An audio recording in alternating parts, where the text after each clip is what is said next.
Hai, selamat pagi, shalom. Apa kabar kalian? Saya berharap semua adik-adik ya, baik yang sudah mengikuti secara onsite ataupun yang berada di rumah, semuanya dalam keadaan baik ya. Nah, hari ini Lausa akan membawakan firman Tuhan dengan tema rencana Allah bagi ciptaan barunya. Namun sebelumnya, yuk sama-sama kita mau berdoa. Mari kita berdoa. Terima kasih Tuhan Yesus untuk pagi hari ini. Kami pagi hari ini rindu mendengarkan firman Tuhan. Berkati setiap kami untuk mendengarkan firman Tuhan dengan baik dari awal hingga akhir. Dan pimpin setiap kami ya Bapa untuk mengerti akan firman Tuhan pagi hari ini. Terima kasih ya Bapa, di dalam nama Tuhan Yesus kami sudah berdoa. Amin. Nah, sebagaimana tadi Lausa sudah bacakan temanya, bahwa tema pagi hari ini yaitu rencana Allah bagi ciptaan barunya. Bacaannya diambil dari 2 Korintus 5 ayat 17 sampai 21. Karena bacaannya yang cukup panjang ya, Lausa mau membacakan 1 ayat saja ya. Yuk sama-sama kita baca. Bagi kalian yang sudah siap dengan Alkitabnya, kita akan baca sama-sama ya. 2 Korintus 5 ayat 17. Jadi siapa yang ada di dalam Kristus, ia adalah ciptaan baru. Yang lama sudah berlalu, sesungguhnya yang baru sudah datang. Wah, firman Tuhan hari ini maksudnya apa ya? Nah, minggu-minggu kemarin ya, lause-lausenya sudah menceritakan bagaimana Tuhan menciptakan dunia ini. Ya, Tuhan menciptakan dunia ini dengan seluruh isinya. Tuhan menciptakan dari hari pertama sampai hari ke-6. Tuhan menciptakan begitu teratur, begitu indah, dan begitu baik adanya. Dan Tuhan juga menciptakan makhluk yang spesial, ciptaan yang spesial. Siapakah itu? Ya, betul, Adam dan Hawa ya. Nah, Adam dan Hawa adalah ciptaan yang spesial. Karena itu Tuhan memberikan kepercayaan bagi mereka ya untuk merawat, memerintah di taman yang begitu indah, Taman Eden, di mana itu merupakan ciptaan Tuhan. Namun ada satu peristiwa yang membuat hati Tuhan sedih. Ya, kalian pasti ingat ya, bagaimana Adam dan Hawa mereka melanggar perintah Tuhan. Di mana buah dari buah pengetahuan, pohon pengetahuan yang dilarang oleh Tuhan untuk dipegang bahkan dimakan, itu Tuhan sudah melarangnya untuk mereka tidak boleh menyentuhnya ya. Tetapi Adam dan Hawa mereka tidak taat. Mereka tergoda ya, mereka ingin sekali mengambil buah itu. Mereka tidak obey, mereka tidak taat ya. Oleh karena itu perbuatan mereka itu membuat hati Tuhan sedih. Ya, hati Tuhan sedih sehingga Adam dan Hawa diusir dari Taman Eden. Nah, adik-adik, peristiwa itu adalah peristiwa di mana manusia pertama kali jatuh ke dalam dosa. Adam dan Hawa mereka jatuh ke dalam dosa. Di dalam Alkitab dikatakan bahwa upah dosa itu adalah maut. Jikalau manusia yang berdosa, upahnya adalah maut. Apa itu maut, Lause? Nah, maut itu ternyata adalah suatu hukuman, suatu tempat penghukuman, di mana itu adalah tempat yang sangat mengerikan, tempat yang membuat hati kita sedih, hati kita penuh dengan ketakutan ya, dan kita terpisah dari Tuhan, dari kasih karunia Tuhan. Nah, kalau keadaan seperti itu, terus Bagaimana dong, Lause?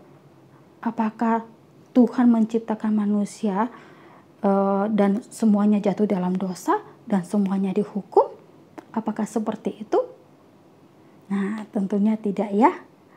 Ada suatu peristiwa yang membuat kita harus bersyukur, di mana Allah Bapa memberikan anaknya. Oleh karena itu, kita bisa kembali mengingat bahwa peristiwa di mana Tuhan Yesus datang ke dunia ini itu ada suatu tujuan, ya, ada suatu tujuan. Tuhan Yesus bukan datang ke dunia ini hanya untuk jalan-jalan atau hanya untuk melihat-lihat dunia ini, tidak, ya. Tetapi Tuhan Yesus datang ke dunia ini dengan satu tujuan, yaitu untuk menebus, untuk menyelamatkan manusia yang berdosa tadi. Ya, karena perbuatan dosa Adam yang membuat semuanya manusia itu berdosa.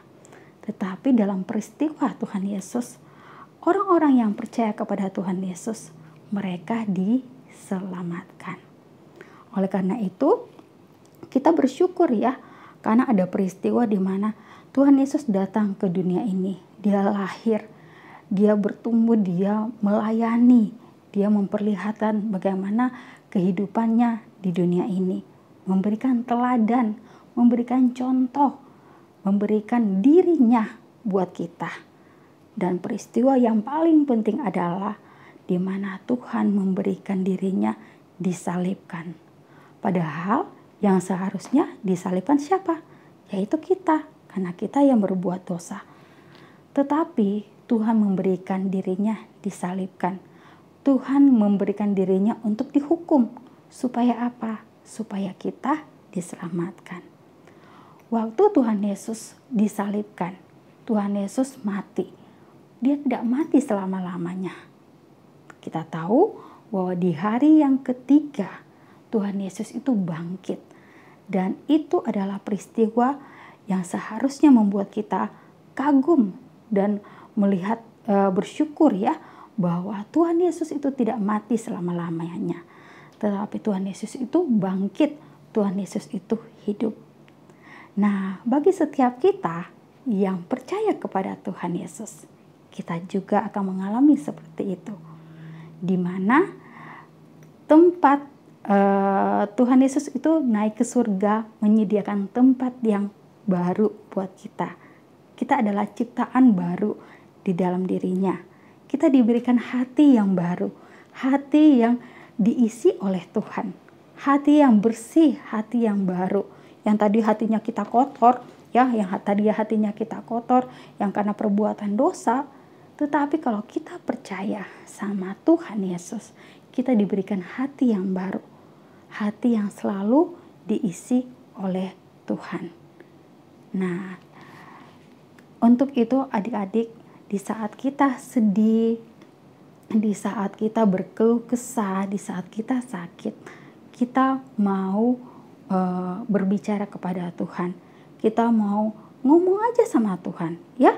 Waktu kita sedih, kita ngomong, Tuhan Yesus, kami lagi sakit, gitu, atau saya lagi sakit. Tuhan Yesus tolong untuk sembuhkan.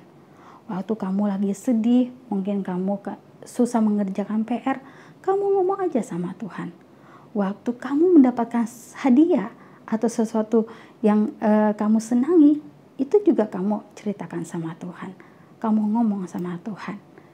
Nah, nanti di suatu hari, ya, Tuhan Yesus yang tadinya terangkat ke surga, di dalam Alkitab mengatakan bahwa Tuhan Yesus yang tadinya terangkat ke surga itu, dia pun akan datang kembali untuk yang kedua kalinya. Nah, di situ menunjukkan bahwa apa? Tuhan sudah menciptakan tempat di mana kita akan tinggal bersamanya selama-lamanya, ya. Oleh karena itu bagian dari rencana Allah buat kita, buat ciptaan barunya. Oleh karena itu kita harus tahu bahwa ciptaan baru itu adalah diri kita yang mau percaya kepada Tuhan Yesus. Sehingga kita diberikan hati yang baru, hati yang bersih, hati yang mau percaya sama Tuhan. Nah, adik-adik, nanti ya one day kita bukan hanya ngomong-ngomong aja begini menceritakan sama Tuhan, tapi kita nggak lihat tuh ya, tapi kita cuma merasakan bahwa ada Roh Kudus yang ngomong sama di hati kita. Tapi one day ya, suatu hari nanti ya, kita akan bisa lihat ya Tuhan Yesus ya, bersama-sama dengan Tuhan Yesus di tempat yang Tuhan sudah sediakan, yang tempat yang kekal, tempat yang selama-lamanya yang Tuhan sudah sediakan itu. Ya, di sana tidak ada lagi kesedihan, tidak ada lagi kesusahan, tetapi nanti suatu hari di sana, yaitu namanya surga, di mana tempat ciptaan baru itu, dunia yang baru, bumi yang baru, disitulah kita bisa bercakap-cakap dengan Tuhan, bisa melihat wajah Tuhan. Ya, kita bisa ngomong bersama dengan Tuhan, Tuhan sebagai teman kita. Nah, oleh karena itu, biarlah firman Tuhan di pagi hari ini bisa kita pelajari bahwa kalau kita mau percaya sama Tuhan Yesus, kita diberikan hati yang baru, kita akan diselamatkan dengan percaya saja kepada Tuhan Yesus. Biarlah firman Tuhan pagi hari ini bisa kita pelajari dengan baik ya. Dan sebelum Lause tutup di dalam doa, Lause akan membacakan ayat hafalan buat kita sekalian. Ayat hafalannya yaitu dalam Roma 5 ayat 8b. Kristus telah mati untuk kita ketika kita masih berdosa. Mari bersama-sama kita berdoa. Terima kasih Tuhan Yesus buat firman-Mu pagi hari ini. Kembali mengingatkan kami sebagaimana kami adalah orang-orang yang berdosa, tetapi kami adalah orang-orang yang diselamatkan oleh-Mu. Terima kasih Tuhan Yesus, karena kami adalah ciptaan baru. Kami diberikan hati yang baru, hati yang bersih, hati yang selalu diisi oleh firman Tuhan, yang selalu diisi oleh kebenaran firman-Mu. Berkati setiap kami Tuhan Yesus, untuk selalu percaya dan mau taat kepada Tuhan. Terima kasih ya Bapa, di dalam nama Tuhan Yesus kami sudah berdoa. Amin.